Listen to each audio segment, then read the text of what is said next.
for watching.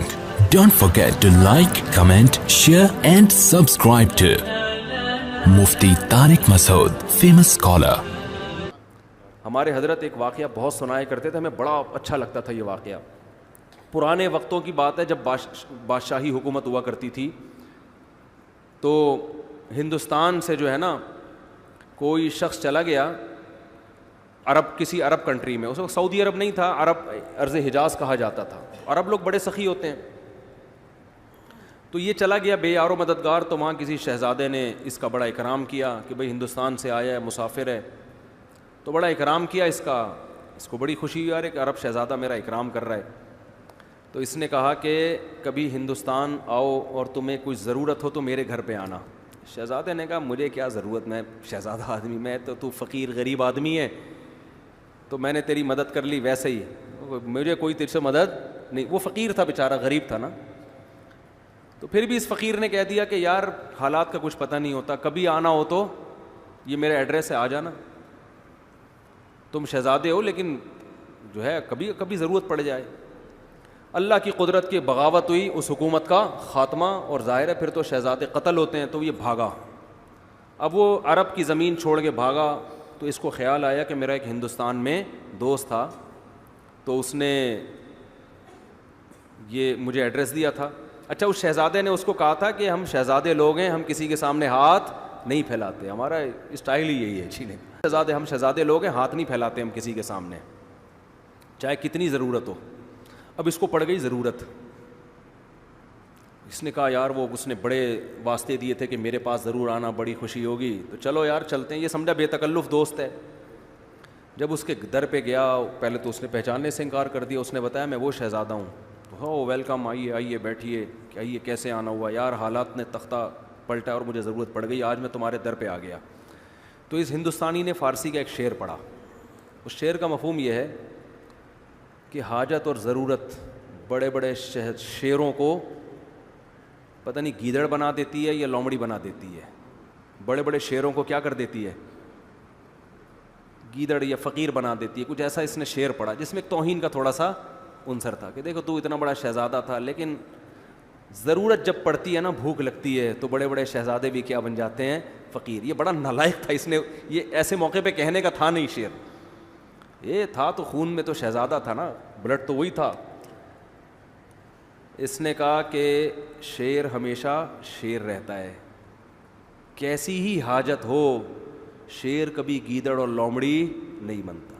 اور شیر ایسی حاجتوں پہ 100 جوتے مارتا ہے جو حاجت اس کو فقیر بنا دے. اور کہا میں تجھ سے ایک دھیلا نہیں لوں گا, بھوکا مر جاؤں گا.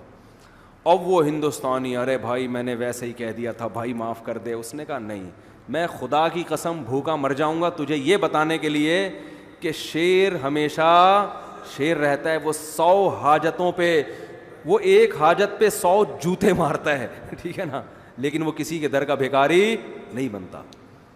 تو ہمارے حضرت یہ شعر پڑھتے تھے.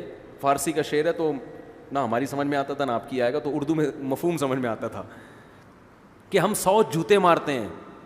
تو حضرت فرماتے تھے کہ وہ شہزادہ فقیر تو بن گیا, مگر اسٹائل کون سا تھا, شہزادوں والا. تو یہ شہزادہ بننا ہر ایک کے اختیار میں ہے. بات آ رہی ہے سمجھ میں؟ ایک شہزادہ وہ ہوتا ہے جو حکومت ملتی ہے اور بڑا پیسہ مل جاتا ہے, یہ ہر ایک کے اختیار میں نہیں ہے, کوشش ہے, بنتا نہیں ہے. لیکن یہ شہزادگی جو ہے نا کہ اسٹائل کیسا ہو, شہزادوں والا, سر اٹھا کے جیتا ہو, یہ رکشے والے بھی کر سکتے ہیں, ٹماٹر والے بھی کر سکتے ہیں. بھائی ہم حاجتوں پہ 100 کوڑے لگاتے ہیں, کسی کے سامنے زبان ٹیڑھی, ایسے رہو. دیکھو یہ ہمارے جو بڑے بڑے حکومتی اہلکار ہیں نا, ارب پتی ہیں کہ نہیں ہیں, پھر بھی بہت سے ان میں بھکاری ہے یا نہیں ہے. کیا عزت ہے یار ان کی, وہ ادھر سے 5 ارب کھا گیا, ادھر سے اتنے روپے کھا گیا, ادھر سے اتنے کھا گیا, ادھر اتنے کیس چل رہے ہیں, عدالت میں جا رہا ہے, کبھی بھاگ رہا ہے وہاں سے, کبھی اندر ہو رہا ہے, کبھی باہر آ رہا ہے. لوگ صبح و شام لعنت, اتنا پیسہ ہو کے بھی صبح و شام لعنتیں پڑ رہی ہیں. اسٹیل مل کھا گیا, ایک PIA کھا گیا, ایک یہ کھا گیا, ایک ریلوے کو کھا گیا. کیا عزت ہے ان لوگوں کی, بھکاری ہے یہ. اس سے وہ موچی اچھا ہے جو جوتے گانٹھ رہے لوگوں کے اور کسی کے سامنے ہاتھ نہیں پھیلا. اللہ کی نظر میں یہ شہزادہ ہے. تو یاد رکھو, کسی کے سامنے ہاتھ پھیلانا یہ معمولی بات نہیں ہے, یہ اپنی عزت کا جنازہ نکالنا ہے. اللہ سے دعا مانگا کرو اللہ کسی آزمائش میں نہ لے کر آئے, اللہ اتنا دے کہ ہمیں ضرورت نہ پڑے.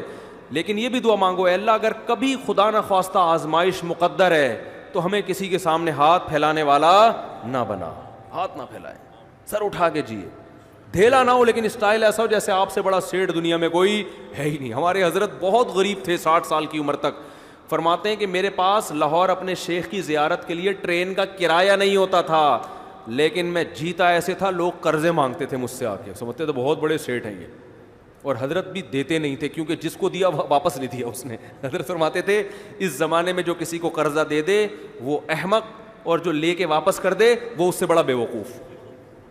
جو قرضہ دے دے وہ بھی بیوقوف, اور جو لے کے واپس کر دے وہ اس سے بڑا بیوقوف. اب اس کا ایک مطلب ہے, لوگ کہتے ہیں یہ تو قرضہ دینا تو واجب ہے, اس کو ڈبل بیوقوف کیوں کہہ دیا؟ ڈبل بیوقوف اس لیے کیا کہ اس کو پتا تھا میں نہیں دیتا تو کیا بگاڑ لیتا, پھر بھی دے دیا, بیوقوف ہے یا نہیں ہے؟ تو ایسا استغنا, تو انسان کسی کی جیب پہ نظر نہ رکھے. بھائی اپنا کھائیں گے, اپنا بھوکے مر جائیں گے تو کیا ہو گیا یار, مرتا ورتا کوئی نہیں ہے, اللہ ایسا کھلاتا ہے نا غیب سے, زبردستی لوگ ٹھوس ٹھوس کے جائیں گے آپ کے منہ میں. اب دیکھو ہم جب مولوی بننے کے لیے آئے تو ہمیں تو لوگ تانا دیتے تھے کھاؤ گے کہاں سے, اتنے تانے ملتے تھے, اتنے تانے.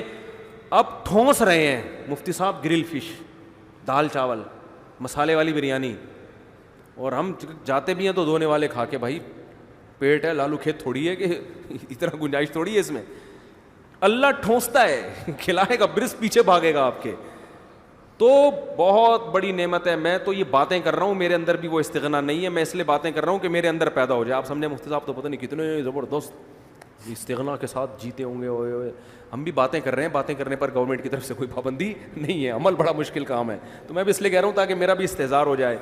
تو عزت کا, اور خاص طور پر دیندار آدمی, داڑھی والے, نمازی, ان کو تو بہت عزت نفس کا خیال کرنا چاہیے, بہت زیادہ خیال کرنا چاہیے عزت نفس کا, کہ عزت پہ آنچ نہ آئے.